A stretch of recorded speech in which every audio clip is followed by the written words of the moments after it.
Segundo especialistas, a psicopatia está entre os distúrbios mentais mais difíceis de diagnosticar e detectar. O psicopata pode parecer normal e até mesmo ser encantador. No entanto, ao psicopata falta consciência e empatia, tornando-o manipulador, volátil e muitas vezes, mas não é sempre, criminoso. Esse assunto tem se tornado mais comum nos últimos tempos devido a vários episódios reais e assustadores, e até a filmes e séries que estão ganhando destaque, como o da Suzanne von Richthofen, intitulado A Menina que Matou os Pais. O psicólogo Alexander Bess participa conosco hoje para falar desses temas importantes que envolvem saúde, depressão, ansiedade, equilíbrio mental, comportamento. Alexander, bom dia, seja muito bem-vindo aqui à Rádio CBN. Bom dia, é um prazer estar falando com vocês. Um abraço a todo o pessoal da produção, a todos os nossos ouvintes. Muito bom. Esse assunto hoje em pauta é importantíssimo. E eu pediria para você, então, por favor, nessa pauta, psicopatia, há uma forma mais clara de explicá-la na prática, Alexander? Sim. Quando a gente fala... Bom, eu acho que a melhor introdução que a gente podia dar para todos os nossos ouvintes e para você, a gente tem apenas 3 classificações mentais: neurose, psicose e perversão. Neurose seria insônia, ansiedade, angústia, medo, pânico, tudo aquilo que você vive no dia a dia de uma maneira mais habitual, sem ter nenhum tipo de prejuízo com a realidade, porém totalmente sarável, curável, tratável e sarado e totalmente curável. Quando a gente fala em psicose, a gente está falando de uma perda da realidade e não é uma sintomatologia psicológica, emocional ou sentimental, mas sim totalmente física. Então, são estruturas fragmentadas do cérebro. E a perversão é a mesma psicopatia com requintes de sexualidade. Quando a gente fala em psicopatia, a gente tem que entender que não tem cura, mas existe por parte do psicopata. O psicopata ele sabe o que ele está fazendo, ele sabe que ele é diferente e ele entende que na cultura dele é normal e não há remorso, muito menos arrependimento. O Alexander, e assim, desse momento neurose, psicose, perversão, é possível passar de fase a fase, ou mais do que isso, há possibilidade de nascer, por exemplo, como psicopata, ou isso vai se construindo com o passar do tempo no ser humano?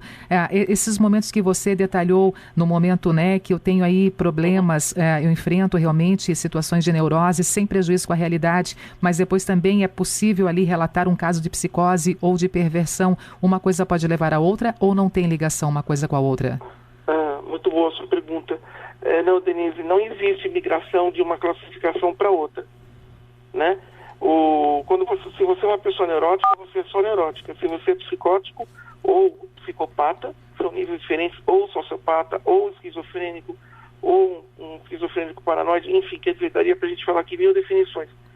Você é isso. E se você é um pervertido sexual como o maníaco do parque e tantos outros que já tiveram ao longo da história, não há migração de uma esfera para outra.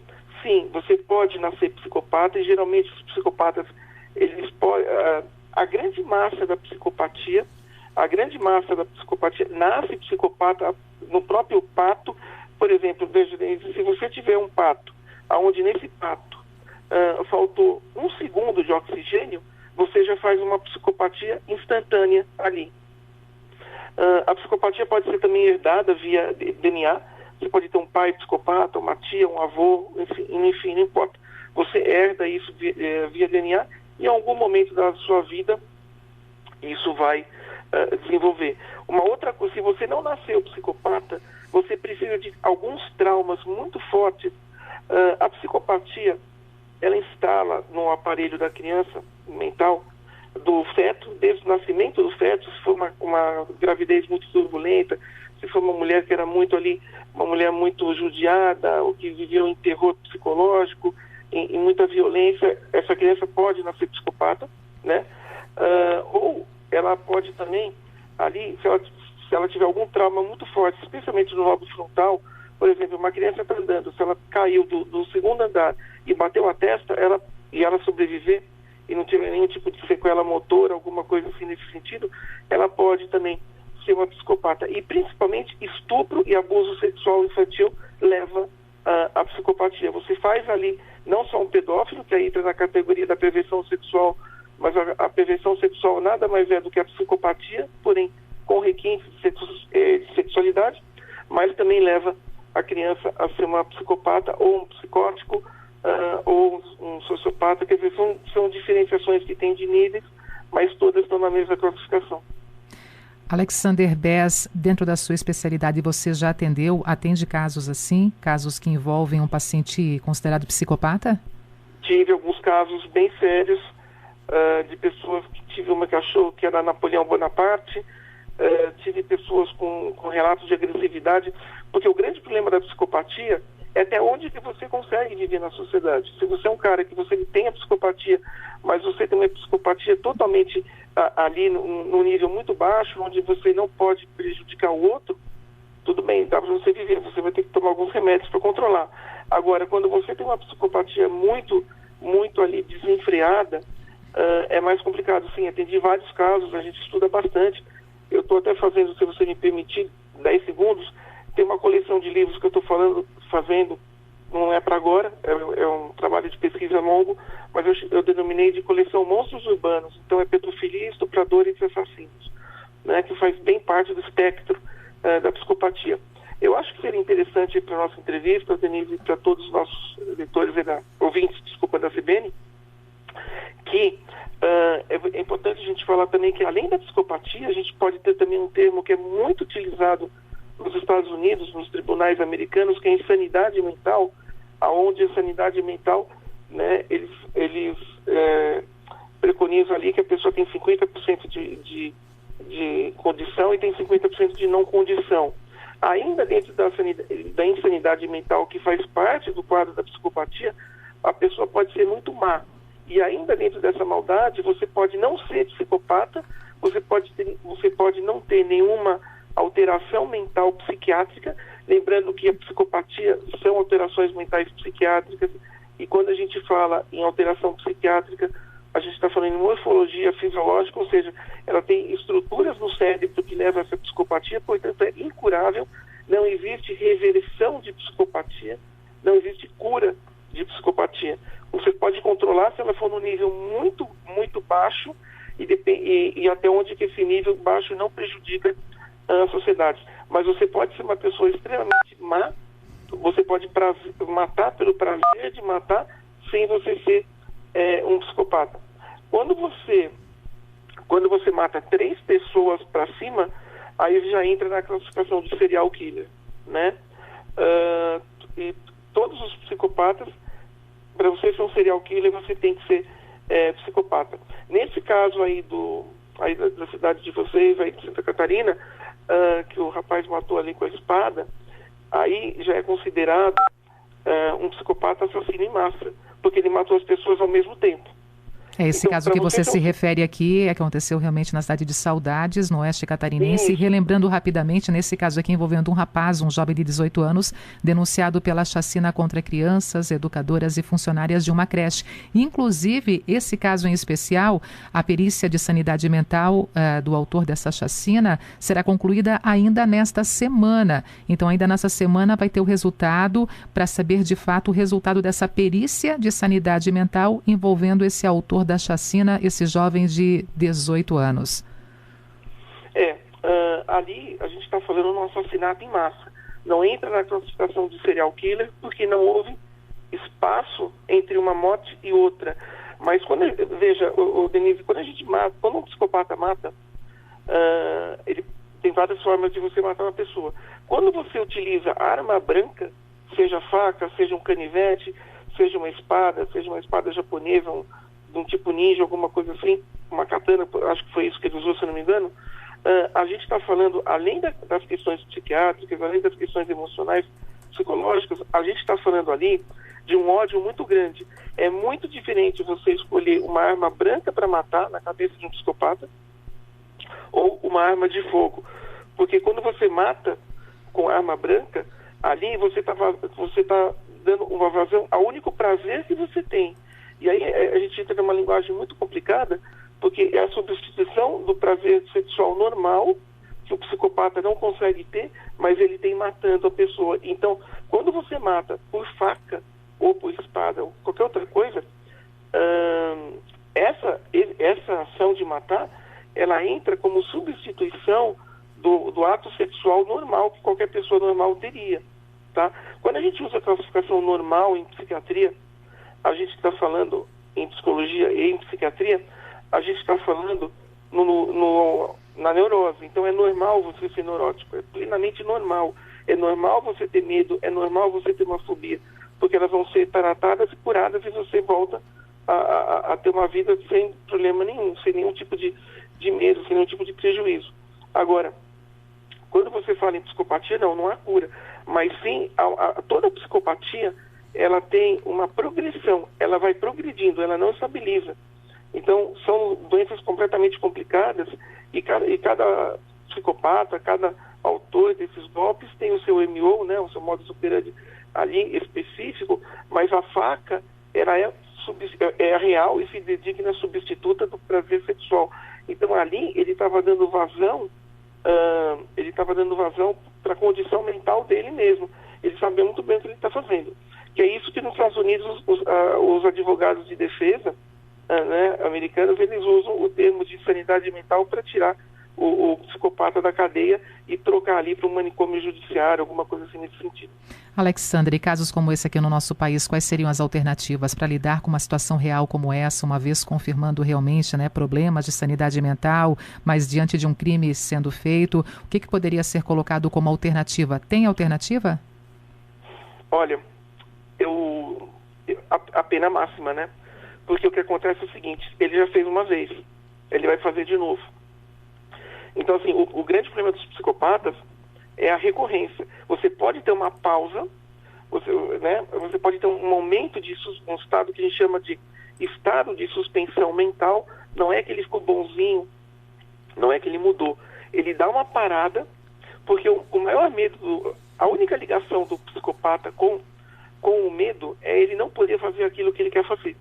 Então ele tem medo de ir para a cadeia, ele não tem medo de matar você, matar qualquer pessoa. Ele não vai ter remorso, mas ele tem medo de não fazer. Então, se ele entende que ele está sob perigo, sob júdice de ser preso, o que ele vai fazer nessa iminência?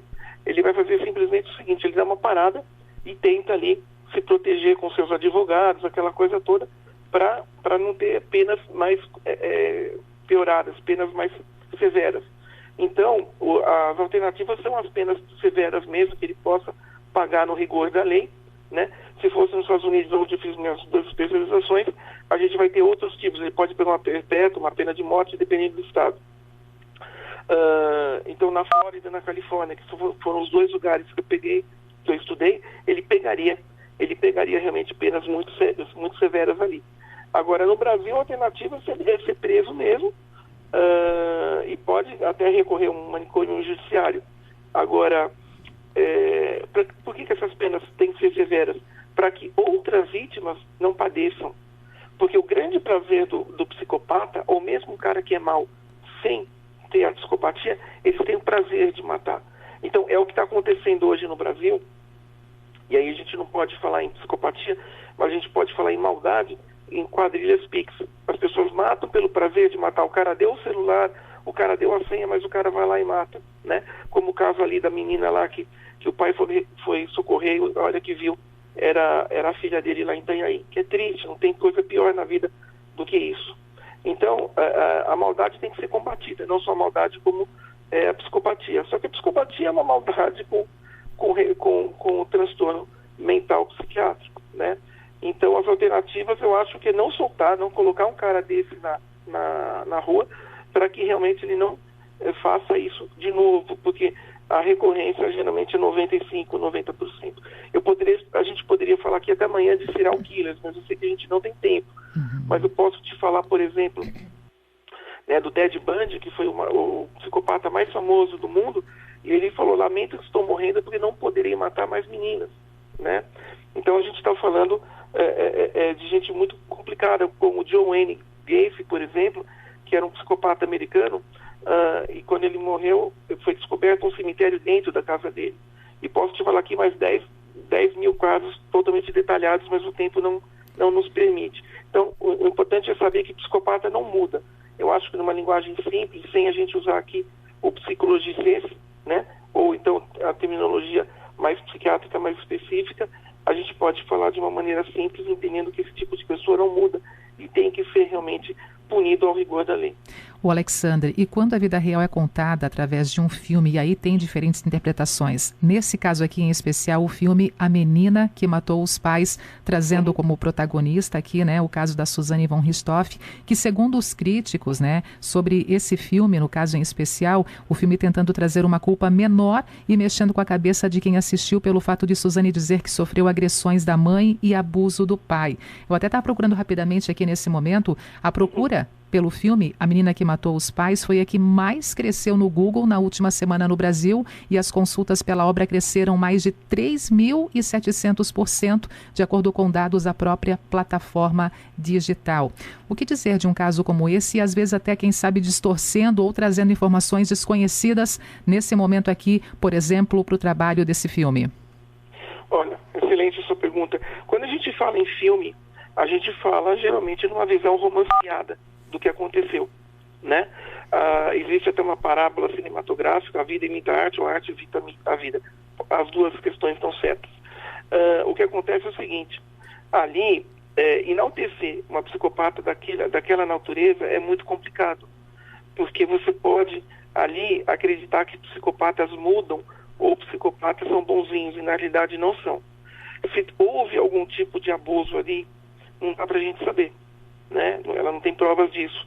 Ela pode ser uma estratégia de defesa para deixá-la menos ali culpada e ela passar mais por uma questão de vítima e não de agressora, né? Só que a gente está falando de uma pessoa que planejou aquilo lá, foi planejado, não foi do dia para a noite. Eu não poderia te dizer aqui quanto tempo ela planejou ali o assassinato dos pais, mas ela realmente infligiu ali o maior medo que todo mundo tem, que é perder os pais, e depois disso você perder os filhos, né? Não era esse caso ali. Mas você perder os pais é o medo que todo mundo tem, é o maior pânico que você existe, né? Então, mostra realmente uma psicopatia totalmente de uma pessoa fria, totalmente de uma pessoa calculista. Eu não assisti o filme, mas se o filme tem uma visão ali, como você falou, que tenta distorcer uma realidade, a gente está falando aqui numa obra cinematográfica totalmente falaciosa, com uma produção de deletério, quer dizer, com uma produção de prejuízo no entendimento intelectual da saúde intelectual mental. Essa Suzane, eu posso te falar assim, eu estudo psicopatia há muitos anos, né? Estou fazendo vários livros de psicopatia, mostrando como é que funciona a cabeça. São monstros urbanos, né? São verdadeiros monstros. Então, nos Estados Unidos hoje, que minha base de estudo é americana, e são livros que vão ser lançados em primeira ordem lá nos Estados Unidos, essa terminologia de urban monsters, né, monstros urbanos em inglês, já voltou a ser utilizada, já voltou a ser adotada nos Estados Unidos por uma grande leva de psiquiatras americanos. Porque a gente está falando em verdadeiros monstros, são pessoas frias, calculistas, que não temem nenhum tipo de punição, porque o mais importante, né, além, claro, ter o medo de ir para a cadeia para não matar mais ninguém. Mas no caso da Suzane, além dessa questão da psicopatia dela, era uma pessoa extremamente gananciosa, porque ela queria o dinheiro dos pais. Então, veja, tem que ver que nível de psicopatia que ela era, né, qual que seria realmente ali o prazer que ela teve. Eu não acompanhei realmente o laudo da saúde mental dela, mas eu posso te falar que é uma das psicopatas, assim, superficialmente que eu vi, mais frias que a gente pode ter na história da literatura. E a gente está falando o seguinte, é muito boa a sua pergunta pelo seguinte, quando você fala em psicopata, Denise, a gente está falando numa categoria de um gênero 90%, ou até um pouco mais, não me lembro agora a porcentagem, 91, 92, 92% de homens do gênero masculino. Tanto é que a pedofilia, que é uma psicopatia com requinte de sexualidade, com uma perversão sexual, Você não tem na literatura mulher. 99,5,6,7 dos pedófilos em todo o planeta são homens e não mulheres. Entende? Porque o aparelho mental sexual feminino, ele se difere do masculino. Então, a Suzane, ela entra numa rara classificação de gênero feminino, onde é psicopata. Então é muito mais sério do que uma obra cinematográfica pode retratar. E eu posso te falar de obra cinematográfica, porque além de especialista em saúde mental, eu tenho o DRT de ator, então eu estudei 2 anos de cinema e 1 ano de TV, então eu tenho o DRT de ator, eu sei como é que funciona, né, as obras cinematográficas, e ali é um problema muito sério quando você enaltece um monstro desse. O Alexander... A gente entra na classe, desculpa, eu te cortei. Rapidamente, aqui eu tenho 2 minutinhos, mas eu queria te fazer uma pergunta importante. Nessa questão, filmes e séries, né, que levam esse direcionamento, procurar por filmes e séries, ou mais do que isso, expor um gosto, a necessidade de acompanhar obras cinematográficas que levam, né, a esse tipo de direcionamento, preocupa quem está do outro lado? Eu devo me preocupar se eu tenho esse tipo de vontade, de gosto, necessidade de acompanhar filmes e séries ligando esse tipo de assunto? Excelente pergunta. Para sua pergunta, são duas respostas, né? Tem 2 respostas. A primeira, o fator da curiosidade e o porquê de fazer, sem você ter nenhum tipo de interesse, sem você ter nenhum tipo de atração. A segunda é a atração. Quando você tem atração por esse tipo de assunto e você procura esse tipo de assunto com um desejo inconsciente maior, é aí que entra o caso é aí que entra a palavra da tua pergunta, a preocupação. Então, quando você tem uma curiosidade e quer saber o porquê que aconteceu, sem você ter nenhum tipo de atração, não tem problema nenhum. Quando você tem algum tipo de atração por essa demanda, é aí que é complicado, porque aí você tem uma identificação, né? E na curiosidade você não tem identificação. E nesse caso é importante buscar uma ajuda, tendo essa atração, tendo essa curiosidade mais acentuada, no caso, é importante buscar uma ajuda, Alexander? Então, quando a gente está falando em pessoa, esse que é o problema. Outra pergunta muito boa. Esse que é o problema. Quando você fala em psicopatas ou pessoas más, tanto uma quanto a outra, elas sabem o que elas estão fazendo. Por isso que elas não buscam ajuda, né? É diferente de uma pessoa depressiva que fala, olha, eu quero me matar. E aí ela já está emitindo na natureza, ela já está emitindo na atmosfera onde ela vive, naquela ambientação, um pedido de ajuda. E você leva a pessoa para o psicólogo e para o psiquiatra, e essa pessoa vai ter uma qualidade de vida e não vai se matar, recuperando, né, dos avanços da depressão e podendo viver sem ideação suicida. Quando você tem um psicopata ou uma pessoa muito má, esse pedido de ajuda não existe. Então, porque ela vai na cultura dela, ela já entende que ela tem esse problema, mas ela tem o prazer disso. Aí que está o problema. A diferença de uma pessoa má que mata e a diferença de uma pessoa psicopata ou psicótica ou esquizofrênica ou sociopata que mata é a questão apenas ali da terminologia psiquiátrica, porque o prazer ele está presente em ambas as esferas.